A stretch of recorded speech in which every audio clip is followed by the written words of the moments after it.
everyone. It's been a bit more than a week, more like 2 since I made my last video. Sorry about that. Since that time, I have gone down to Mexicali Bariatric, had my duodenal switch surgery, and come back, and I am now 11 days post-op. So my stats: I'm 5 feet 4 inches. I weighed 260 pounds on February 29th when I started my pre-op diet. When I had surgery, I weighed 248 pounds, and 1 week after surgery, I weighed 244.8, so not a huge loss. But today, 11 days after surgery, I weigh 235.8. Sorry, I keep looking to the side. That's where my notes are. Anyway, so almost 25 pounds since I started my pre-op diet. Not bad. I think I'll take it. Surgery went well. Mexicali Bariatric was fantastic. Absolutely loved them. They were really responsive to all questions. They were in touch as soon as we landed. Had no problems finding the driver or him finding us. Got to the hospital. The one thing though is that, the facilitator, patient facilitator, Rosla, is really used to doing VSG patients. So for duodenal switch, I had been on a liquid diet for 5 days already, and the day before surgery, she gave me an antibiotic and an anti-anxiety and said, go eat a meal and take this antibiotic, but make sure you're done by 4:30.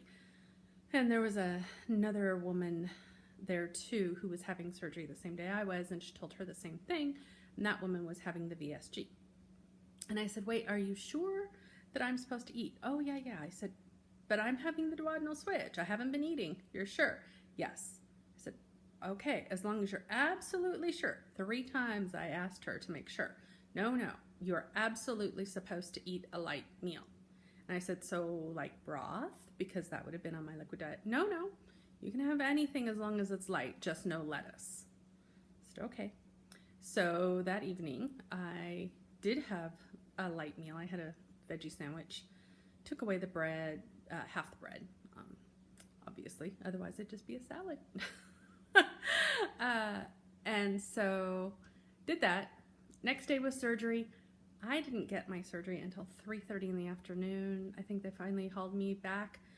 I was dying by then, since I had not had anything to drink since 10:30 the night before.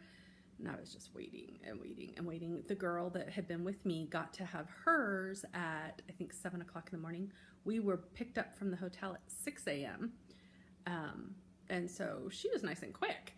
And I had been hoping for an early morning surgery too, because I figured that just gave me that much more recovery time before in the hospital before having to fly home. But no. So at 3:30, I finally got taken back for surgery. And when I met the surgeon the next day, because I'm sure I saw him after surgery that night, I don't remember anything. I don't remember the recovery room, nothing. I was out. That anesthesiologist was fantastic. Anyway, the next day, the surgeon and the surgical assistant came in and said, oh, everything went great. What was going to be a 4-hour surgery with a 2-hour recovery was just a 2-hour 45-minute surgery with a 2-hour recovery because you did so good on your pre-op diet, except you ate the night before. And so that kind of spilled around, and we had to clean that up inside of you. And I said, well, not to say it's not my fault, because obviously I was the one that put the food in my mouth. However, I was told very specifically to eat. And I said, you need to go tell the patient coordinator so that she knows, because she was the one that insisted I could eat and should eat in order to take that antibiotic. Anyway, so obviously it didn't do too much, not damage, but inconvenience, because they still got me done really fast.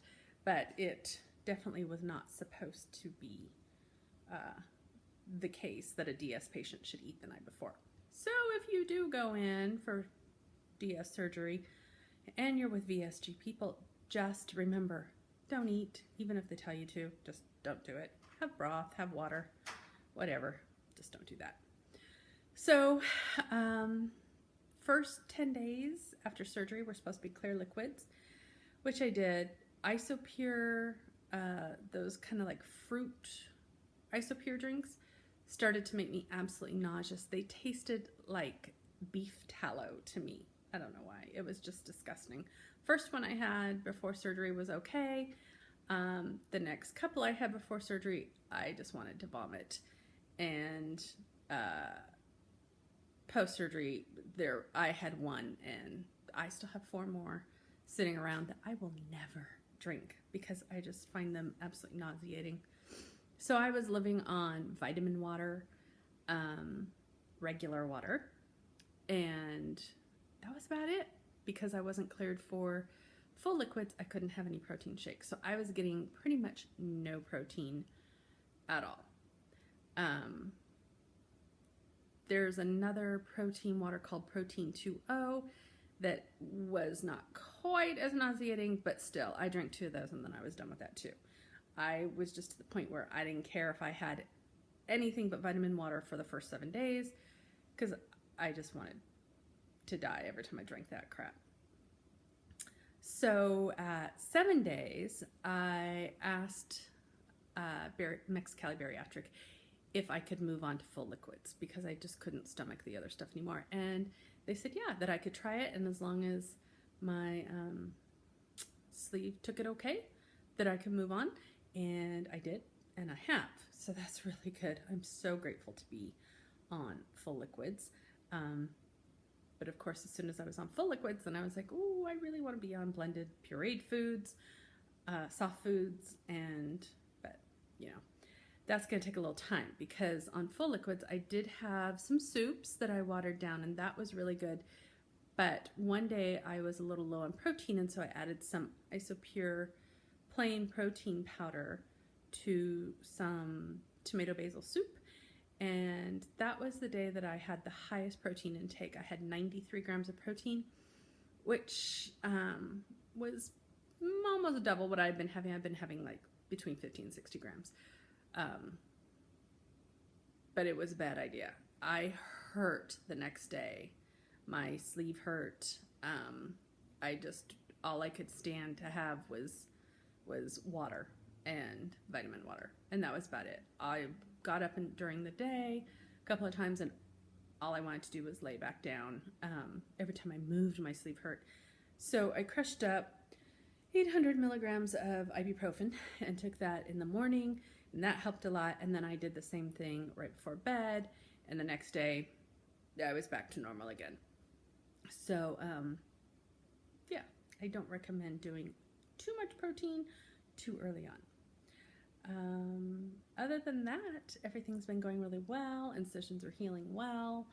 I can't recommend vitamin water and the B-A-I, not sure if I say that right, like antioxidant waters and stuff enough. I just figure I'm not getting a whole lot of vitamins and minerals, so if I can get those in with my liquids, that's a good thing. And as far as liquid intake, I have had no trouble whatsoever with getting my fluids in. I don't feel any restriction, which is a little strange to me and a little scary too, because I'm hoping that with food I do feel restriction. Yeah, I seem to be able to drink normally. In fact, I have to remind myself to sip because I do find myself just drinking. I bought a hydro flask and it has a little tiny opening, and so that really helps a lot with the sipping because you just can't gulp when you've got, you know, a 1/4 inch opening that the fluid is coming out of. It's forced sipping, so that's really good. Anyway, so that's my update for 11 days. I will come back in probably 3 days because I do want to try and do this weekly, and I just was not feeling well enough to do it before now. So yeah, I'm going to try and come back in 3 days. Hopefully. If not, it will be not too long after that. All right. I hope you all are doing well, and I look forward to seeing your videos. Keep making them. Thank you, and I will see you soon.